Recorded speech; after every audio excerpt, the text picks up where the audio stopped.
சித்னாவை தனக்கு நியமிக்கப்பட்டதை ஈசாக்கால சுதந்திரிக்க முடியல. ஏன்? இன்னைக்கு மாதிரி பத்திரம் பேப்பரில் எழுத மாட்டாங்க. தகடில் தான் அந்த ஸ்கெட்சு போட்டு அந்த கிணத்துக்கு அடியில் ஒரு இடம்னா கட்டாயம் ஒரு துறவு இருக்கும். அந்த பாறைகளுக்கு இடையில ஒளிச்சு வச்சிருப்பாங்க. அதை எடுத்து பார்த்தாதான் வாக்குத்தத்தம் பண்ணப்பட்ட பூமி இவங்களுக்கு சொந்தமான இடத்தோட ஸ்கெட்சு கிடைக்கும். இந்த மூலையில் வடக்கே கிழக்கே இவ்வளோ தூரம் இது உன்னுடைய இடம். ஆபிரகாம் பெரிய பணக்காரர், நீ நடந்து திரிகிற தூரம் எம்மட்டும் அம்மட்டும் உண்ணுது. அப்போ எல்லையே என்னாலும் தெரியாது அவங்க அப்பாவுடைய சொத்துக்கு. இந்த தகடை எடுத்தா கண்டுபிடிச்சிடலாம். தகடை எடுத்தாதானே கண்டுபிடிப்பேன். துறவை நான் தூர்த்து போடுறேன். யார் பண்ண வேலை? அந்த தூர் வாரினா தகடு கிடைச்சிடும். தகடு கிடைச்சா அவன் எல்லைகளை அவன் கண்டுபிடிச்சிருவான். யாரும் அவனுக்கு எதிர்க்க முடியாது. நீ தூர் வாரவே கூடாது. நான் தூத்து தான் போடுவேன், சண்டை போடுவேன், வாக்குவாதம் பண்ணுவேன். ஏசேக்கிலையும் அதே, சித்துனாலையும் அதே. வாக்குத்தத்தத்தை சுதந்திரிக்க முடியலன்னும் பொழுது ஈசாக்குக்கு கை கொடுத்தது பலிபீடம். சாதாரண ஜெபம், சாதாரண உபவாசம், சாதாரண வேபத வாசிப்பு, தோணும் போது பண்ணுற ஜெபம், இது எல்லாம் இருக்கட்டும். இன்னும் கொஞ்சம் வலிக்கும்படி, இன்னும் கொஞ்சம் டைம் செலவு பண்ணி, இன்னும் கொஞ்சம் ப்ரொசீஜரோட வித் டிசிப்ளின் சிஸ்டமேட்டிக்காக கொஞ்சம் ஒரு குறிப்பிட்ட நாளாவது நான் ஒரு பலி செலுத்துவேன்னு செலுத்தும் பொழுது that will be acceptable in the side of God as well as ஆண்டவர் அதை சுகந்த வாசனையாக ஏற்றுக்கொண்டு அந்த பலிபீடம் ஏசேக்கு சித்துனா முடிஞ்சு எனக்கான ரெகபோத்தை அங்கே உண்டாக்குவதும் அல்லாமல் எனக்கென நியமிக்கப்பட்ட அந்த வாக்குத்தத்தம் பண்ணப்பட்ட அந்த தேசத்தை சுதந்திரிக்கிறதற்கு ஏதுக்களை அங்கே உண்டாக்கும். அல்லேலூயா. சத்தமாக ஒரு அல்லேலூயா சொல்லலாமா? பலின்றது ரொம்ப ஸ்பெஷல். ஜெபம் வேறு, பலி வேறு. ஆராதனை வேறு, பலி வேறு. பிரதிஷ்டை வேறு, பலி வேறு. பலி என்பது இட் ஹாஸ் அ ப்ரொசீஜர். அப்போ இந்த ப்ரொசீஜர் தெரிஞ்சதுனாலையோ என்னவோ தெரில, சிப்போராள் தன் கணவனை காப்பாற்றுகிறாள். எல்லா மனைவிகளுக்கும் சொல்கிறேன், என் கணவரை காப்பாற்ற பொறுப்பு என் கையில் இருக்கு. முடியுமா? அதெல்லாம் எனக்கு தெரியாது.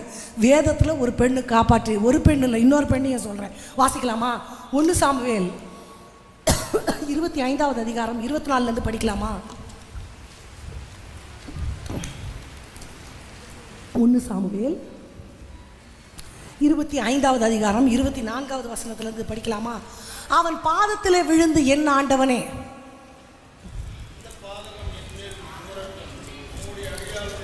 இன்னும் கொஞ்சம் முன்னாடி 20வது வசனத்திலிருந்து படிக்கலாமா?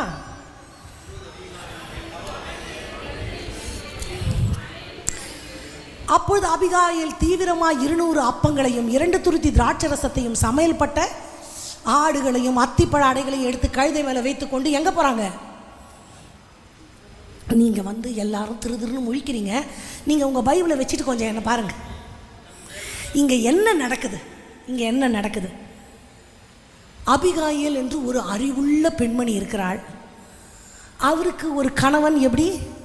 அறிவில்லாத ஒரு கணவன்.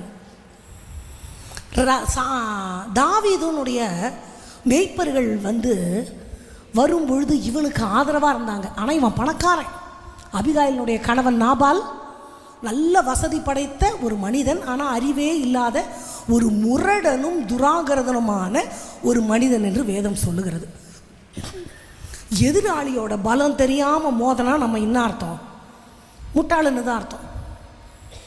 நாபாலுடைய சொத்து, மந்தை, வேலையாட்கள், சுவரில் நீர்விடும் ஒரு நாய் முதலாய் இல்லாமல் பண்ணுகிற அளவிற்கு இராணுவத்தையும் பராக்கிரமத்தையும் கொண்ட அதிகாரம் படைத்தவன் தாவீது. இவர் நல்ல குடிவெறியில், நீ யாருன்னு எனக்கு தெரியாது, வேலை யாருன்னு எனக்கு தெரியாது, உனக்கு எந்த ஹெல்ப்பும் பண்ண முடியாது, கிளம்பு அப்படின்னு வாய்க்கு வந்தபடி பேசிட்டார். இந்த விஷயம் ராஜாவுக்கு போயிடுச்சு.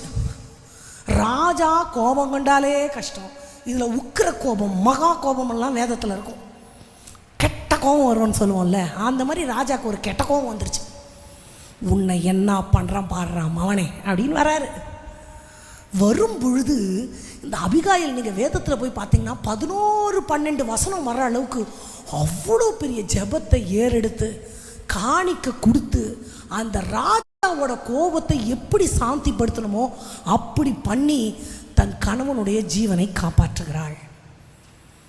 இதை படிக்கும் பொழுது தன் கணவனுக்காக அவள் பரிந்து பேசுகிற அந்த வார்த்தைகள், ராஜாவுடைய இருதயம் அடியான், ஆண்டவனே இந்த பாதகம் என் மேலே வரட்டும், அவரை விட்டுறாதீங்க, அவர் அப்படித்தான், அவர் பண்ணுறது ரைட்டு இல்லை, அவர் பேருக்கு ஏற்ற மாதிரி அவருக்கு இருக்கும் கொஞ்சம் இருக்குது, நீங்கள் அவர் அப்படித்தான், அதை நீங்கள் மனசில் வச்சுக்காதீங்க, அது சுயமாக பேசலை, அதுக்குள்ளே குடிச்சுக்கிட்டு என்னென்னமோ பேசுவாங்க.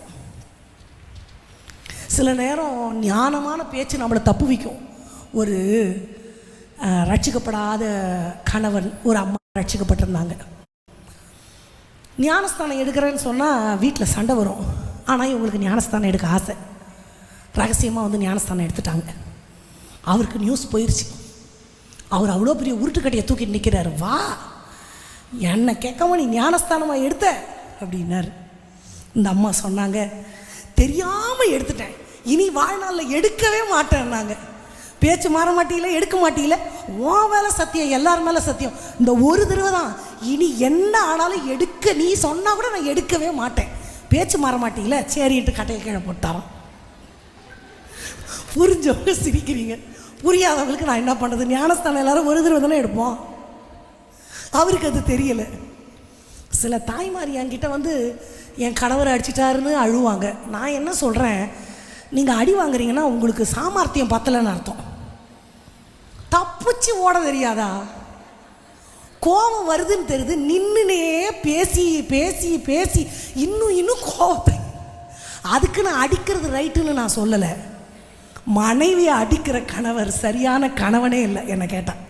ஆனால் நான் பெண்களுக்கு சொல்கிறேன், கோபம் வருதுன்னு தெரிஞ்சால் என்ன பண்ணணும்? மரியாதையாக இடத்த காலி பண்ணிவிட்டு வாயை மூடிட்டு அந்த கோபம் ஏறுற வரைக்கும் பேசி பேசி பேசி எனக்கு அது ரொம்ப என்ன சொல்கிறது, பரிதவிக்கக்கூடிய ஒரு சூழ்நிலையாக இருக்கிறது. அப்போ நம்மளுக்கு ஞானம் வேணும்ல. அபிகாயில் எவ்வளோ ஞானமாக இருந்தால் அப்படி நம்மளை காப்பாற்றுறதுக்கே நமக்கு அறிவு இல்லைன்னா நம்ம எங்கேருந்து அவரை காப்பாற்றுறது? ஸோ ஞானமுள்ள ஒரு பெண் தன் கணவனை காக்கிறவள். அப்போது நான் ஞானமுள்ள பெண்ணாக இருந்தால், புத்தியுள்ள ஸ்திரீயாக இருந்தால், புத்தியுள்ள ஸ்திரீ வீட்டை கட்டுறான்றது ஒரு பில்டிங்கை மட்டும் இல்லை, குடும்பத்தை, உறவை, சமாதானத்தை, பக்தி வாழ்க்கையை, பரிசுத்தத்தை, பரலோக ராஜ்யம் போய் சேர்ற வரைக்கும் எங்கெல்லாம் கப்பல் உடைகிறதோ விசுவாச கப்பல், அதை கட்டி கட்டி கட்டி கட்டி எழுப்புகிறது தான் புத்தியுள்ள ஒரு ஸ்திரீக்கு அடையாளம். அல்லேலூயா. புத்தி இல்லாதவங்க உள்ளதையும் இடிச்சு போட்டுட்டு உட்காந்துருவாங்க. அப்போது நான் 2 பேரை சொன்னேன். இவங்க 2 பேருமே தன் கணவனுடைய ஜீவனை காப்பாற்றினார்கள் என்று நான் வாசிக்கிறோம். அப்போது ஒரு பெண்ணுக்கு ஆண்டவர் அப்படிப்பட்ட ஒரு ஆக்க சக்தியை கொடுத்துருக்கிறார். இப்போது நம்மளுடைய கணவர் அழிவுக்கு நேராக போகிறாங்களோ, ஆண்டவரை விட்டு தூரம் போகிறாங்களோ, என்ன சூழ்நிலையில் இருந்தாலும் என்னுடைய முதல் ஜெபம் என்னதான்? அவர்களை பாதுகாக்கணும். சில பேருக்கு கணவரை நேசிக்கவே முடியல. கண்ட சகோதரனிடத்தில் அன்பு கூறாதவன், அந்த வசனத்தை நான் இப்படி சொல்கிறேன், கண்ட கணவனிடத்தில் அன்பு கூறாதவர்கள் சில நேரம் அது ரொம்ப கான்ட்ரடிக்ஷனான ஒரு விஷயம்தான். ஏன்னா understanding is not an easy thing. புரிந்து கொள்றதுன்றது ரொம்ப கஷ்டம்தான். ஒருவர் புரிந்து கொள்வது கஷ்டம்தான். ஆனால் அவர்களை நான் அவங்கள சிலர் சொல்லுவாங்க, நான் டிவோர்ஸ் பண்ணுற அளவு நான் கசப்பாக இருக்கிறேன். ஆனால் வேதம் அது ஒரு பெரிய சப்ஜெக்ட், அதை நான் பேச முடியாது. இப்போது அவங்களோட வாழணுமா வேணாமான்ற அளவு பிரச்சனைன்னா நீங்கள் கவுன்சில் கண்டிப்பாக எடுத்துக்கணும். ஆனால் சின்ன சின்ன விஷயங்களுக்கு மனதில் கசப்பை வளர்த்து சாப வார்த்தைகளை, சொந்த மனைவியை சபிக்கிறது, சொந்த கணவனை சபிக்கிறது, இது ரொம்ப ஒரு ரெடிகுலஸ், ஒரு ரொம்ப நம்ம அறிவில்லாத ஒரு தனமாக நினைக்கிறேன் நான். ஏன்னா சொந்த சரீரம், என் சொந்த சரீரத்தை நான் காயப்படுத்தி, இப்போது நான் சொல்கிறேன், மனைவியை சபிச்சிட்டோம், நீ சீக்கிரம் செத்து போயிடுவேன்னு. சீக்கிரம் செத்து போயிட்டாங்க, கஷ்டம் யாருக்கு? சாகிறவங்களுக்கு ஒரு கஷ்டமும் இல்லை, அவங்க நிம்மதியாக ஆண்டவர் ராஜ்யத்துக்கு போயிடுவாங்க. இருக்கிறவங்க தான் நொந்துக்கிட்டு இருக்கணும். ஒருவேளை நம்ம சொன்னதுனால தான் சீக்கிரம் போயிட்டாங்களோ? நம்ம கொஞ்சம் பெரிய மனசு வச்சு நல்லா வச்சுருந்தா நல்லா இருந்திருப்பாங்களோ, இருந்திருந்தா அட்லீஸ்ட் இந்த உதவியாவது நடந்திருக்குமே. ஆமாவா இல்லையா? சாகிறவங்களுக்கு கஷ்டம் இல்லை, இருக்கிறவங்களுக்கு தான் இழந்தவர்களை நினச்சி கஷ்டம். அப்போ சபிக்கிறது, தன்னுடைய மனைவியை தன்னுடைய கணவனை வெறுக்கிறது, இதுவல்ல வாழ்க்கை. முடிந்த வரைக்கும் மன்னிச்சு, முடிந்த வரைக்கும் புரிந்து கொண்டு, முடிந்த வரைக்கும் தேவ துணையோடு குடும்பத்தை கட்டி காக்கிற பொறுப்பை ஆண்டவர் கொடுத்திருக்கிறார். இப்போது இந்த நம்ம அந்த கணவருக்காக ஜெபிக்க வேண்டிய ஜெப குறிப்புகளை ஒவ்வொன்றா சொல்லி சொல்லி சொல்லி நம்ம ஜெபிக்க போகிறோம். முதல்ல ஒவ்வொரு பெண்ணுக்கும் நான் என்ன சொல்கிறேன், எனக்கு முதல் ஆண்டவர், ரெண்டாவது யார் தான்? கண்டிப்பாக ரெண்டாவது யார் தான்? சில பேருக்கு சொல்ல வரமாட்டுது, ஆனால் வரணும்.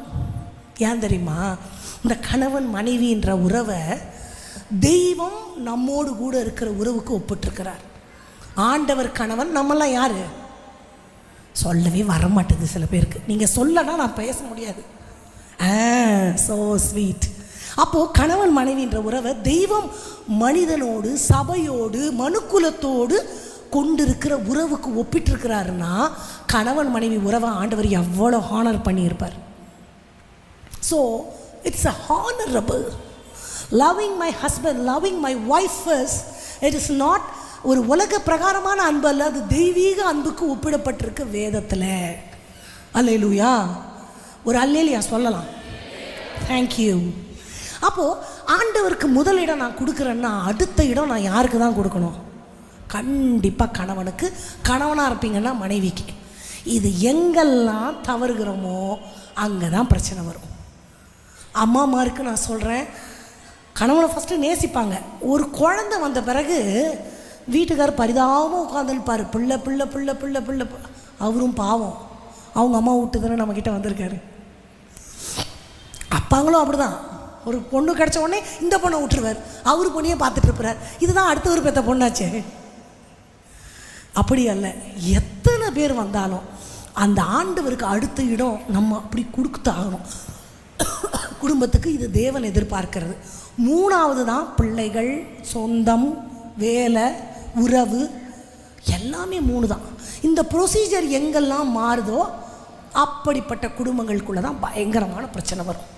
இப்போது இந்த ஆர்டரை நம்ம மைண்டில் ஃபிக்ஸ் பண்ணி இஃப் யூ கோ அக்கார்டிங்லி நிறைய பிரச்சனை சால்வ் ஆகிடும். அப்போது நான் முதல் ஒரு ஜெப குறிப்புக்கு நம்ம ஜெபம் பண்ணிட்டோம். ரட்சிக்கப்படாத கணவனாக இருப்பாருன்னா அவர் ரட்சிக்கப்படணும். ரட்சிக்கப்பட்ட கணவர்னா அவர் விசுவாசத்தில் நிலைத்திருக்கணும் அப்படின்னு நான் சொன்னேன். ரெண்டாவது, நம்ம கணவருக்காக ஒரு பெண் ஏறெடுக்க வேண்டிய ஜெபம் என்னன்னா, ஆண்டவருக்கு பயப்படுகிற பயத்தில் அவர் இருக்கணும். ஏன்னா வசனம் சொல்லுது, கர்த்தருக்கு பயப்படுகிற மனுஷன் இவ்விதமாக, எப்படி? மனைவி வீட்டோரங்களில் கனிதரும் திராட்சை செடி, பிள்ளைகள் பந்திய சுற்றிலும் ஒலிவ மரக்கன்றுகள். அவங்க எருசலேமின் வாழ்வை காண்பாங்க, ஜீவனுள்ள நாளெல்லாம் நன்மையை காண்பாங்க.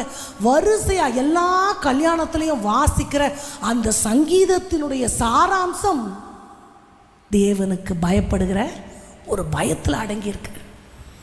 அப்போது இந்த பயம் சில நேரத்தில், நான் தான் சொல்லிட்டேன், அவ்வளோ பெரிய மோசையே காப்பாற்றுவதற்கு சிப்போரால் தேவைப்பட்டாங்க. நம்ம கணவர் அவ்வளோ பெரிய மோசேவாவோ இல்லையோ, மோசேவாக இருக்கலாம், இல்லை மோசமாக கூட இருக்கலாம். ஆனால் but we have to pray. அப்படியா? ஜெபம் பண்ணலாமா எல்லாரும்? ஏன் அந்த வார்த்தையை சொல்கிறேன்னா, நம் பெண்களை விட ஆண்களுக்கு அந்த எக்ஸ்போஷர் அதிகம். வெளியே எங்கே வேணால் போகலாம், அவங்க என்ன பண்ணுறாங்கன்னு யாருக்குமே தெரியாது. அவங்க இருதயத்தில் தேவனுக்கு பயப்படுற பயத்தை வைக்கிறது நம்மளால முடியாது, ஆண்டவர் தான் வைக்கணும். ஆண்டவருக்கு அது லேசான காரியம். ஜெபம் பண்ணலாமா? உமக்கு பயப்படுகிற மனுஷனுக்கு தானப்பா மனைவி ஆசீர்வாதம், பிள்ளைகள் ஆசீர்வாதம். கர்த்தருக்கு பயப்படுகிற மனுஷன் இவ்விதமாய் ஆசீர்வதிக்கப்படுவான்னு வாசிக்கிறோமே. கூழாங்கலாலே கோலியாத் வீழ்வது லேசான காரியம்.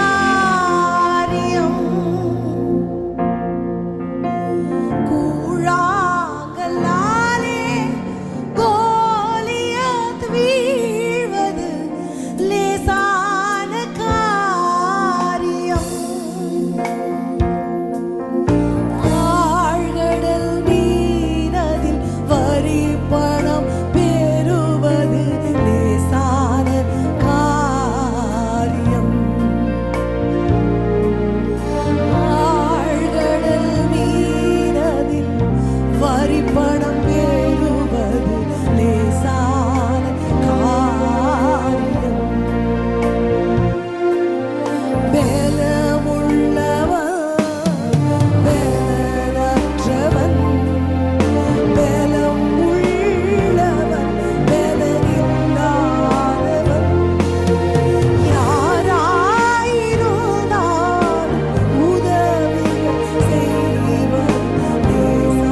எழுந்து நின்று, கஷ்டமா இருக்கிறவங்க யூ ஸ்டே பேக், முடிந்தவங்க மட்டும் எழுந்து நிற்கலாம். ஏன் இந்த ஆண்டவருக்கு பயப்படுகிற பயத்துக்காக நான் ஜெபிக்கணும்னு சொல்றேன்? அவங்களுக்கு நமக்கு தெரியாம மறைக்கிறதுக்கு ஆணுக்கு நிறைய வசதி இருக்கு. அவங்க வெளியே போகலாம், என்ன வேணா மறைச்சிக்கலாம். இப்போ நம்ம ஃபோனை பார்த்துட்டு உட்காந்துருக்கணும், எவ்வளோ நேரம் ஃபோனை பார்த்துட்டு இருக்க, எந்திரின்னா நம்ம ஏஞ்சிருவோம்.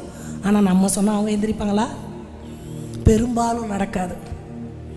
நாம் அதிகாரம் பண்ணி கேட்குற மாதிரி மனநிலையில் ஆண்கள் நிறைய இருக்க மாட்டாங்க. ரொம்ப ஆண்டவருக்கு பயந்தவங்க சரி பக்தி வாழ்க்கைக்கு தானே மனைவி சொல்கிறா அப்படி கேட்பாங்க. ஆனால் எல்லா நேரத்துலையும் கிடையாது. அப்போது ஆண்டவருக்கு பயப்படுகிற பயம்னு ஒன்று அவங்களுக்குள்ளே இருந்தால் மட்டும்தான் குடும்பம் சீர்பொருந்தும். தன் கணவன் தலைவன் நான் இல்லைன்னு சொல்லவே இல்லை. அதில் எந்த ரெண்டாம் பட்சம் கருத்தும் இல்லை. கிறிஸ்து சபைக்கு தலையாக இருக்கிறது போல கணவன் தலை தான், அதே நேரத்தில் கழுத்து மனைவி தான்.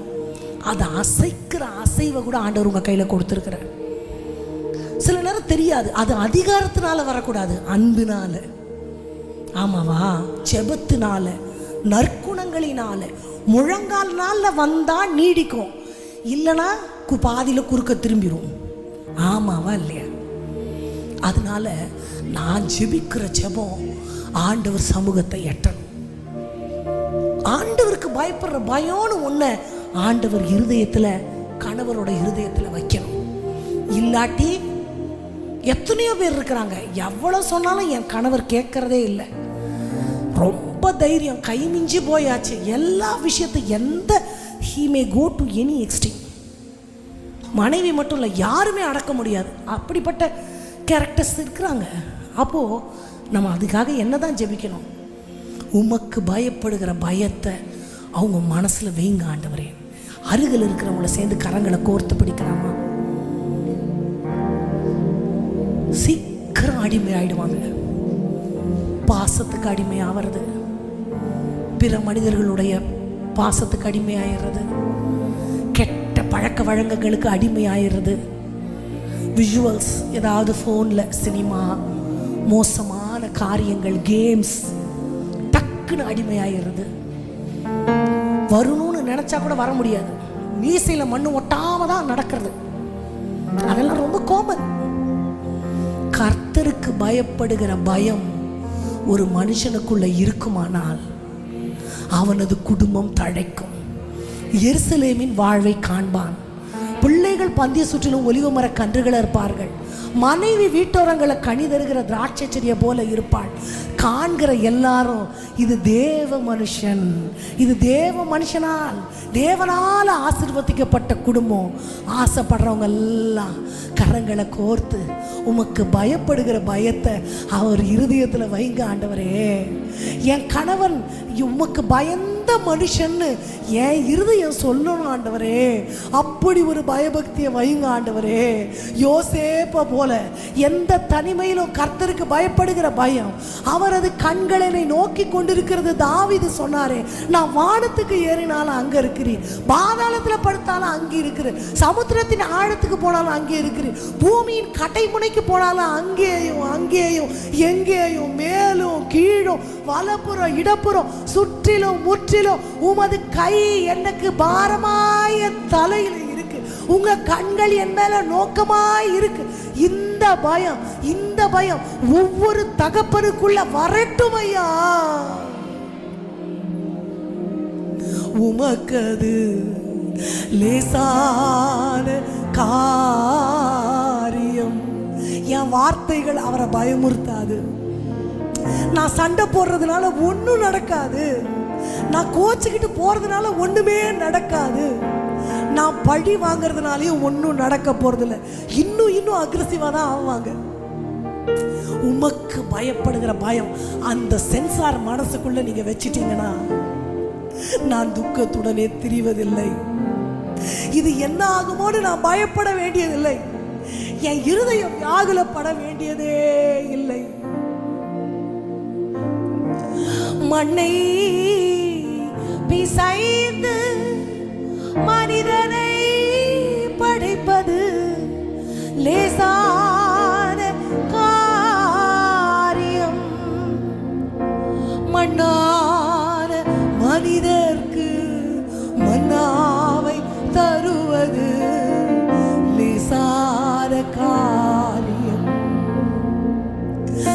பாறை போலே கடல் மேல் நடப்பது லேசான காரியம். கற்றாடி நீரதை கதிரசமாக்குதல் லேசான, உமக்கது லேசான காரியம். பயபக்தியை அவர் இருதயத்தில் வைப்பது லேசான காரியம். நான் பிதாவானால் என் கனம் எங்கே? எனக்கு பயப்படுகிற பயம் எங்கே? உமக்கு பயப்படுகிற பயம் இருக்கணும்பா. உங்க கண்கள் பார்க்கிறதுன்ற பயத்தை எங்க இருதயத்துல எப்பவும் வச்சிருங்க.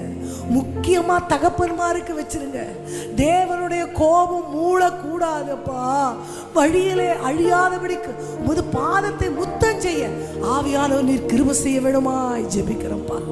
கர்த்தர் ஆதரவாய் இருங்க. இயேசுவின் நாமத்தில் பிதாவே, ஆமென், ஆமென். அமர்ந்து கொள்ளலாம். அடுத்ததாக கணவருடைய சரீரம் சுகத்திற்காக கட்டாயமாக பெண்கள் ஜெபிக்கணும். ஏன்னா பெரும்பாலான ஆண்களுக்கு தான் பிபி வருது. ஹார்ட் அட்டாக் வந்து பெரும்பாலும் பெண்களை விட ஆண்களுக்கு தான் வருது அப்படின்னு அந்த கணக்கெடுப்பு சொல்லுகிறது. அதுக்கு காரணமும் இருக்கிறது. நம்ம வந்து டக்குன்னு அழுதுருவோம். மனசு கஷ்டமாக இருந்தால் என்ன பண்ணுவோம்? அழுது ஒப்பாரி வச்சுருவோம். நம்மளோட ஃப்ரெண்ட்ஸ், அம்மா அப்பா யார்கிட்டையாவது ஏதாவது மனசு கஷ்டமாக இருந்தால் டக்குன்னு நம்ம ஷேர் பண்ணிடுவோம். ஆனால் இந்த கேரக்டர் வந்து ஜென்ஸுக்கு கொஞ்சம் கிடையாது. நம்ம கலாச்சாரமே ஆம்பளை புள்ள அழுவார். ஆம்பளை புள்ளனா நான் அழ வேண்டியது தானே. ஆடு மாடும் கூட ஆம்பளை பொம்பளை இல்லாமல் மனசு கஷ்டமாக இருந்தால் அழுவுது. மனுஷனை மட்டும் என்ன ஆம்பளை புள்ள நீ அழக்கூடாது அப்படியெல்லாம் சொல்லியெல்லாம் வளர்க்க வேண்டாம். மனசு கஷ்டமாக இருந்தால் யாராக இருந்தாலும் அழ வேண்டியதான். அப்படி நம்ம சொல்லி கொடுக்கறதுனாலேயே என்னவோ ஒரு இருக்க மனநிலை ஆண்களுக்கு. எதையும் பகிர்ந்து கொள்ள மாட்டாங்க, எதையும் சொல்ல மாட்டாங்க. அப்படியே மனசுக்குள்ளே வைக்கிறதுனால நிறைய பேர் மரண விகிதம் கூட அதிகமாகிறது ஆண்களுக்கு தான். அதனால் கட்டாயமாக பெண்கள் வந்து ரொம்ப கணவருடைய சுகத்திற்காக நம்ம ஜெபிக்கணும். இன்னொன்று, நம்மளுடைய சுவாபங்கள் எந்த விதத்துலையும் அவங்கள இரிட்டேட் பண்ணக்கூடாது. நான் அடி வாங்கும் போது சொன்னேன் பேசி பேசி டென்ஷன். நம்மளுக்கு எப்படி கோபம் வந்தால் வார்த்தை வருமோ அந்த மாதிரி மென்னுக்கு வார்த்தை வராது. கையில் கிடைக்கிறத அப்படி தான் ஆண்டவர் படைச்சிருக்கேன். அது சரின்னு நான் சொல்லலை, தவறு தான். ஆனால் நம்ம அளவுக்கு வார்த்தை பேச வராது. அவங்களுடைய பிரெயின் அப்படி டிசைன் ஆகலை. அப்போது நானும் கோவப்படுத்தக்கூடாதுல்ல. எனக்கு பேச்சாற்றல் இருக்கிறது, நான் பேசுவேன்னு வக்கீல் மாதிரி வீட்டிலலாம் மெதுவான பிரதியுத்திரம் முக்கிற கோபத்தை நீங்கள் என்ன ட்ரை பண்ணி பாருங்களேன். கத்தும் போது சரி என்னாச்சு விடுங்க தப்பு தான் ஒரு தடவை சொல்லி பாருங்கள். ஆனால் அது ஈஸி கிடையாது. நம்மளுக்கும் உள்ள கொம்பு இருக்குல்ல, நமக்கும் கோபம் வரும். ஆனால் இல்லை, ஆண்டவருக்கு பயப்படுகிற பயம் என் மனசில் இருந்தால் தானே நான் அவருக்காக ஜெபிக்க முடியும். ஒரு ரட்சிக்கப்படாத ஒரு சகோதரன் ரொம்ப அவர் எப்படி ரட்சிக்கப்பட்டார்ன்ற சாட்சியை கேட்டு நான் ரொம்ப ஆச்சரியப்பட்டேன். அவருக்கு அவர் படித்ததெல்லாம் கிறிஸ்தவ ஸ்கூல் தான். ஆனால் அவருக்கு வந்து பெரிய ஈடுபாடு இல்லை ஆண்டவர் மேலே. மனைவி ஆலயத்துக்கு போகும்போதெல்லாம் பிரச்சனை பண்ணுறது, அடிக்கிறது, இதே மாதிரி இருந்திருக்கிறார். ஜோம் பண்ணும்பொழுது அடிக்கிறது, பைபிளை தூக்கி வீசுறது. அவர் ஆலயத்துக்கு போகும்போது, மனைவி ஆலயத்துக்கு போகும்போது வீட்டுக்கு வரும்பொழுது 4 வீட்டுக்கு தெரிகிற மாதிரி கெட்ட வார்த்தை பேசுறது. ஒரு தடவை அதே மாதிரி ஏதோ பிரச்சனை வந்து ரொம்ப அடிச்சும் போட்டார். அடித்து போட்டுட்டு அவர் அப்படியே டயர்டாக உட்காரும்பொழுது இவங்க எழுந்து ஃபேனை அவருக்கு நேராக திருப்பி வச்சு அவர் காலை சேரில் எடுத்து வச்சு அவருக்கு கால் அமைக்க விட்டாங்களாம். எப்படி செஞ்சாங்கன்னே தெரில.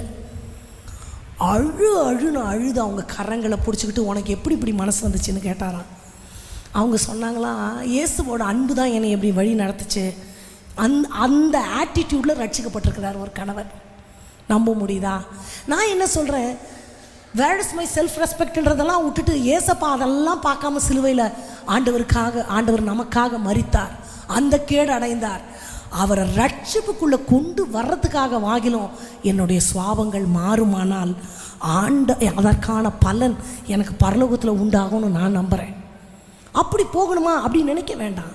வேதம் என்ன சொல்லுதுன்னா, நீ ஒரு கணத்தில் அரைஞ்சா, இது பெண்ணுக்கு மட்டும் நான் சொல்ல, எல்லாருக்கும் தான். ஆனால் என்னுடைய திவ்ய சுவாபங்கள் அவங்கள ஆண்டவருக்கு நேராக வழி நடத்துவதோ இல்லை அவருடைய தவறை அவருக்கு சுட்டி காட்டுவதாகவோ இருக்க வேண்டும் என்று நம்புகிறேன். ஆமாவா ஒரு மாதிரி என்னை பார்க்குறீங்க. வசனத்தை தானே நான் பேசுகிறேன். ஆமாம். அப்போது அவங்களுடைய சுகம் என் கையில் இருக்குன்ற உக்கிரானத்தை எல்லா தாய்மார்களும் எடுத்துக்கொள்ளணும். அப்போது அவங்களுடைய சுகத்துக்காக நம்ம ஜெபிக்கணும், ஆரோக்கியத்துக்காக ஜெபிக்கணும். நம்ம இப்போது ஜெபிக்காட்டி என்ன, ஒரு மனைவி ஜெபிக்கலைன்னா என்ன ஆகும் தெரியுமா? யோபுவோட மனைவி உங்களுக்கு தெரியுமா? அவங்க பேர் என்னது? யோசிக்க வேணாம், அவங்க பேர் என்னவா இருக்கும்னு யாரும் யோசிக்க வேண்டாம். யோபுவின் நிறைய மனைவிகளுக்கு பெயர் வேதத்தில் குறிப்பிடப்படலை. அந்த மாதிரி யோபுவோட மனைவிக்கும் பேர் இல்லை, யோபுவின் மனைவின்னு மட்டும்தான் இருக்கும். நம்ம யாருக்காச்சும் அவங்கள பிடிக்குமா? பிடிக்காது. ஏன் பிடிக்காது? தேவரை தூஷித்து ஜீவனை விடுன்னு போய் சொல்கிறாங்கப்பா. நல்ல அம்மாவே இல்லை அந்த அம்மா. நான் சொல்கிறேன், அந்த அம்மா கெட்ட அம்மாவாக இருந்தால் அத்தனை பிள்ளைங்களையும் எடுத்த ஆண்டவர் அவங்களையும் எடுத்துகிட்டு வேற ஒரு பக்தி உள்ள மனைவியை கொடுத்துருக்கலாம்ல. ஆண்டவர் அப்படி செய்யலையே. ஏன்? நான் சொல்கிறேன், கணவனை ரொம்ப நேசிக்கிற தாய்மார் எப்படி தெரியுமா இருப்பாங்க? ஐயோ அவருக்கு வந்தது எனக்கு வந்திருக்கலாமே. உண்மையா இல்லையா? பாஸ்டருக்கு பிபி வந்து மாத்திரை கொடுக்கும்போது நமக்கு வந்துருந்தால் நம்ம போட்டுட்டு கம்முன்னு தூங்கலாம். இவருக்கு போய் வந்துருச்சே. தொண்டை கட்டுனா, எனக்கு தொண்டை கட்டி இருந்தால் 2 பாட்டு பாடிட்டு கம்முன்னு இருந்திருப்பேன். இவர் அவ்வளோ பிரசங்கம் பண்ணணுமே, இவருக்கு தொண்டை போச்சே. அப்படி சொன்னால் உனக்கும் வேண்டாம் எனக்கும் வேண்டாம், நீ ஏன் இப்படி சொல்கிறேன்னு சொல்லுவார். ஆனால் நமக்கு என்ன தோணும்? நமக்கு வந்த பெண்களுக்கு நான் சொல்கிறேன், நமக்கு வந்தால் கூட தாங்கிப்போம், அவங்களுக்கு வரும்போது தாங்க முடியாது. மிகுதியான அன்பு ஒன்று. 2வது, யோபு எவ்வளவு உத்தமன் என்பதை ஆண்டவர் சொல்கிறாருல்ல. என்ன சொல்லுவார்? உத்தமனும் சன்மார்க்கனும் தேவனுக்கு பயந்து பொல்லாப்பை விட்டு விலகுகிறவனுமான ஒரு மனுஷன். இவ்வளோ உத்தமன்ன்றது ஆண்டவருக்கு அடுத்து யாருக்கு தான் தெரிஞ்சிருக்கும்? கூடவே இருக்கிற மனைவிக்கு தெரிஞ்சிருக்கும் தானே? தெரிஞ்சிருக்குமா இருக்காதா? அப்போ மனசில் தோணும் தானே, இவ்வளோ உத்தமமாக அந்த ஆண்டவரை சேவிச்சிங்களே, இன்னைக்கு ஏன் இப்படி உச்சந்தலிருந்து உள்ளங்கால் வரைக்கும் கொடிய பருக்கள், ட்ரெஸ்ஸு போட முடியல, ஒரு சாக்கை தரிச்சின்னு வீட்டில் உட்கார முடியல, சாம்பலில் போய் உட்காந்துன்னு ஓட்டை எடுத்து சொரிஞ்சுன்னு அவ்வளோ பெரிய வசதி படைத்த தனவந்தன் பாவம் செஞ்சாங்களோ இல்லையோ, ஒருவேளை என் பிள்ளைகள் பாவம் செய்திருப்பார்களோ, ஒருவேளை ஆண்டவருக்கு விரோதமாக ஏதாவது பண்ணியிருப்பாங்களோ, அதுங்க ஜாலியாக பாட்டு பாடி ஆட்டம் ஆடி தூங்கிட்டு இருக்குங்க. இவர் அதிகாலையில் எழுந்து பலி செலுத்துவார்.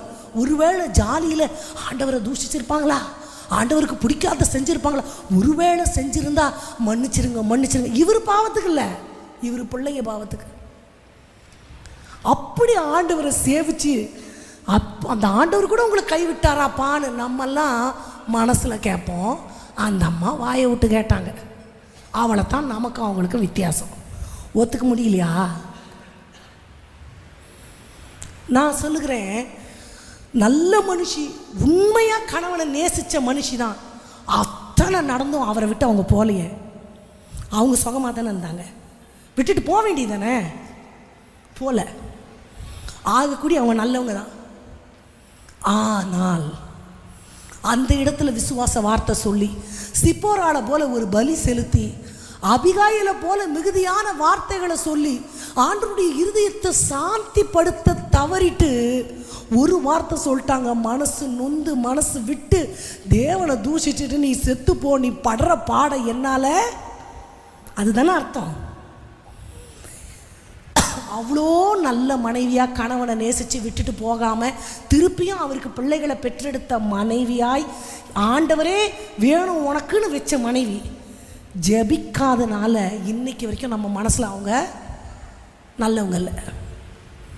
நான் எவ்வளோ வேணால் நல்லவளாக இருக்கலாம், எவ்வளோ வேணால் குணசாலியாக இருக்கலாம், வீட்டுக்காரர் இவ்வளோ நேசிக்கிறேன்ப்பா, நேசிக்கலாம். ஜெபிக்கலைன்னா என் கணவருக்காக நான் ஜெபிக்கணும். எத்தனையோ கணவர் சொல்லியிருக்கிறாங்க, இவங்க ஜெபம் என்னை காப்பாற்றுச்சு, இவங்க ஜெபம் என்னை பற்றி கூட பாஸ்டர் ஒரு சாட்சி சொன்னார். உண்மையாக அன்றைக்கி நான் எப்படி சொன்னேனே எனக்கே தெரியல. எனக்கு ஒரே ஒரு எப்படியா ஜோம் பண்ணி எப்படியா காப்பாற்றிடலாம், ஜோம் பண்ணி காப்பாற்றுறானோ இல்லையோ அது அப்படி சொல்லிட்டேன். அந்த வார்த்தை அவரை வந்து எழுப்பிடுச்சு.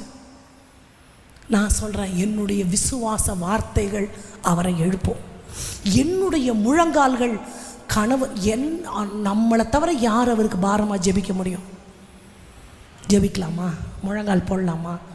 யாருடைய கணவர் டயபெட்டிக்காவோ இல்லை ப்ரெஷர்லையோ இல்லை ஏதோ ஒரு சிக்னஸ்லையோ இருக்கிறாங்களோ அவங்க முடிஞ்சிச்சுன்னா எழுந்து நின்று கரங்களை உயர்த்துங்க. நம்ம இன்றைக்கி அவங்களுடைய சுகத்திற்காக ஒரு விசேஷித்த ஜெபத்தை ஏறெடுக்க போகிறோம்.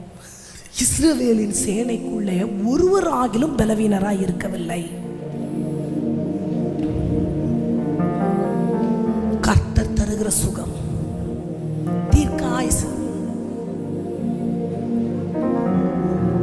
ஏதோ கோவத்தில் ஏதோ ஒன்று நம்ம பேசுவோம், ஆனால் அவங்க இல்லாமல் வாழ முடியாது.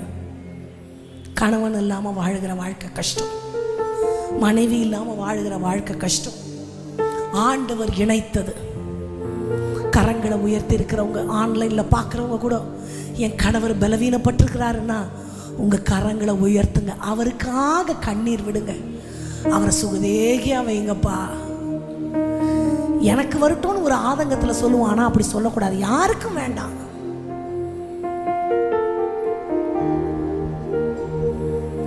குணமாக்குகிற தெய்வத்தின் கரம், காயங்களை ஆற்றுகிற ரண வைத்தியர், கீலேயாத்தின் பிசின் தைலம்.